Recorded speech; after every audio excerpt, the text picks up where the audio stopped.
பார்த்தீங்கன்னா பழம் அரிஞ்சாச்சு ஃப்ரெண்ட்ஸ். பாருங்கள் எப்படி இருக்குதுன்ட்டு. ரொம்ப நல்லா பழுத்துருக்குது. எப்படி இருக்குது பாருங்கள்.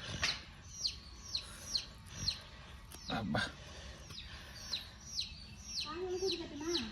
பல் விளக்கிட்டு தாங்க.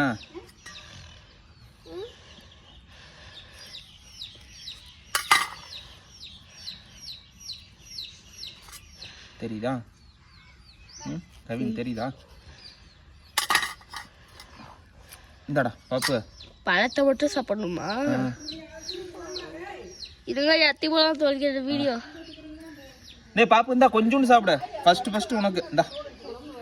இது மட்டும் சாப்பிடுங்க. வா இது மட்டும் சாப்பிடுந்தா. சிந்த நீ சாப்பிடு. எப்படி இருக்குது? இனிக்குதா இல்லையா?